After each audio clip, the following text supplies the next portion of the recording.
Did you know that this is a very important part of a paper cutter? This is called a side guide.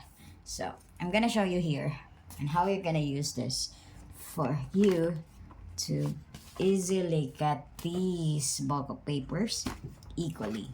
So, from its name, a side guide, it will guide your cutting precisely on what size you want it to be cut.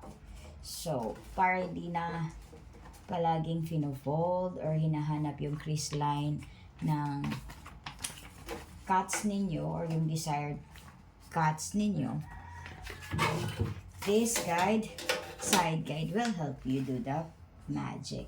So, at first, syempre hahanapin nyo pa yung guide kung saan nyo dapat ikakat yung paper. Pag meron na kayo dyan, for example, gusto nyong hatiin into half, eto, may ginawa akong crease line. Finold ko siya. So, gagamitin nyo yung guide. I-fix nyo siya kung saan yung alignment ng paper. Tapos, ilalak nyo gamit itong parang screw niya. With that, hindi mo na kailangang i-fold uli yung ibang paper just to achieve the same cut size. So, here, I'm gonna show you how I do it. Easily. Move ko lang kasi mahuhulog siya. Okay. So, meron na tayo niyan. Cut muna natin siya all in half. Para mamaya, i-adjust naman natin yung side guide to another size. Para ma-achieve natin tong ganitong sukat.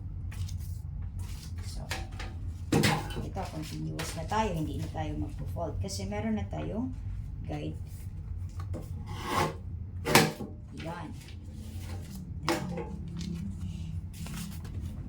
This one too.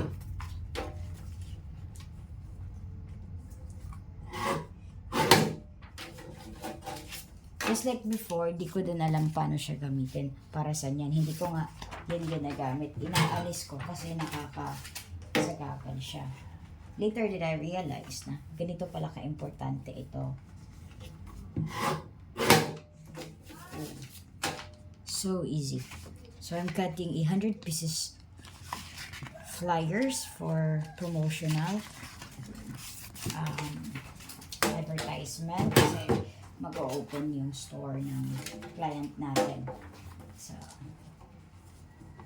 flyers are very common way of advertising your product. Pwede mo ito ipamigay sa mga customers mo, kapitbahay mo, kakilala mo. Agad-agad nilang mababasa kung ano yung mga products and services na ino-offer ninyo. It's a one very common way of advertising and pinakamura. Kasi imagine sa 100 pieces, nasa 300 pesos, higit lang yung mapapayaran mo. Marami ka nang mabibigyan ng tao. That can surely win. Aray ko, may na-damage ako. Medyo ano na kasi ang cutter natin. Oh. May na-damage. Gawa na lang natin mamaya ng dalawa. Ay, nawala ako. Ayun. Break tayo. Kasi yung mga tao pa naman ngayon, mahilig magbasa-basa. Diba? Mga may pagkamarites. May dumikit palang sticker, oh. Kaya hindi siya masyadong matulis. So, ito. This is the last part. So, kasi, i-adjust pa na naman natin yung guide para naman sa other half niya. Ito, horizontal. So, we cut them into half, crosswise. So, disregard natin itong dalawang. Isang page din to, apat yung nito. Yung dalawa lang pala. Ganyan talaga yan. So, eto, we got couple of pages already. Kaya hatiin pa natin yan dyan. So, we'll make another guide na naman. Kasi yan. Ano tayo na? Adjust natin itong pinaka-importanting size. Yan. Ahap muna natin siya. Gawan natin ng crease line para malaman natin kung saan yung perfect side niya.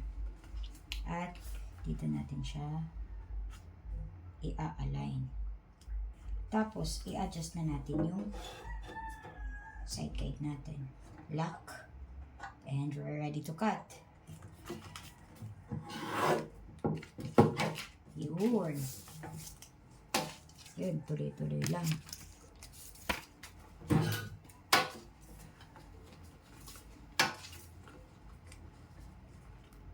Gusto kong ikutin. Dito kasi ako sa studio. At ginawa ko lang yung box. Kasi ang kalat ng table ko. So, yan. Para hindi siya nahulog. Yun. Suabe. Tuloy-tuloy lang yan, no? Huwag nating maramihin kasi madadamage yung cuts. Yan.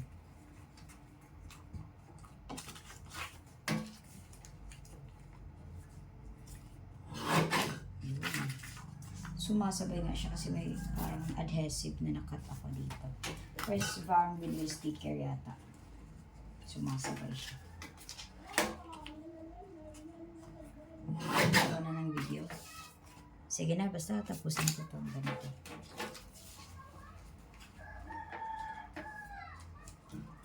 It's easy to fall in love. Na, na, na, na. Gagawin natin ito today kasi i-deliver na natin ito. Inaantay ko na lang yung tarp. Isa pa kasing tarp. Ang daming in-order ng customer natin. Big time. Kaya super thank you. In TSR, ipopromote na lang din natin kung nandun kayo sa may Libertad, Misamis Oriental. Ang dami nilang ina-offer dun sa market nila. May chicken, may premium cuts na pork. Tsaka may mga frozen goods din sila. At may pa-Gcash din sila.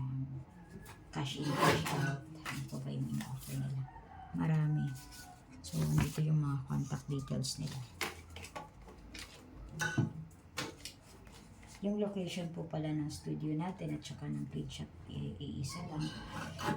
Nasa Lagindingan, Misamis Oriental. Nasa Barangay Tubacon po tayo. Medyo maloob po tayo. Ay!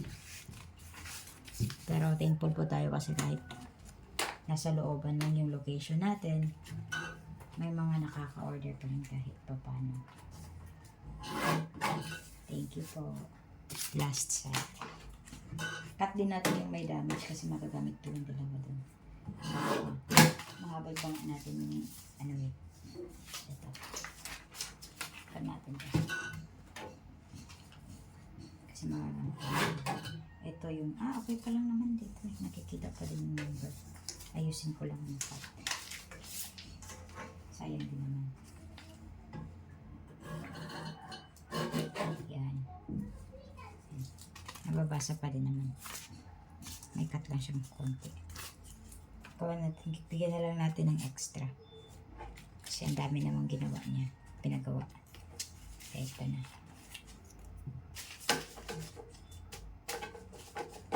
Gamit na rin yan. Yun. Ito na po. Tapos na po yung flyers natin. Ordinary yung bond paper lang po yung ginawa natin. Ginamit pala. Yan. Ready na po ito. Yan. 100 pieces. Ready to go.